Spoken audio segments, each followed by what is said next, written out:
السلام علیکم ورحمت الله وبرکاته. دوستانو امید لرم چې ټول به روغ جوړ او د صحت په جامه کې یې او الله مو همیشه خوشحاله لره. د یو بلې وظیفې سره ستاسو په خدمت کې حاضر یم.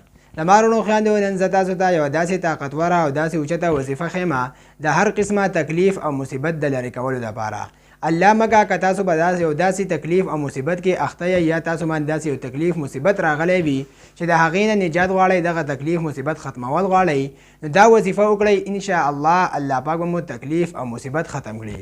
نو دوستانو دا ویډیو به تر اخره پورې ګورئ او د نورو دوستانو سره به هم د ثواب په نیت باندې مخې ته ضرور شیر کوئ. د مارونو خویندو اول دعا دا ده چې الله پاک دې ټول مسلمانان د هر قسمه تکالیفو او مصیبتونو نه وساتي. دا وظیفه داسې ده د مارونو خویندو چې هر کله تاسو د ماسخوتن لمونځ وکړو نو د ماسخوتن لمانځه نه بعد به بیا په اوداسه کې 1100 پیرې دا ووایئ: یا حی یا قیوم برحمتک استغیث، یا حی یا قیوم برحمتک استغیث. ډیر آسان الفاظ دي. دا به 1100 پیرې ووایئ. اول او آخر به درود شریف ووایئ. ان شاء الله چې څه قسمه تکلیف او مصیبت وي الله پاک به درنه هغه لرې کړي.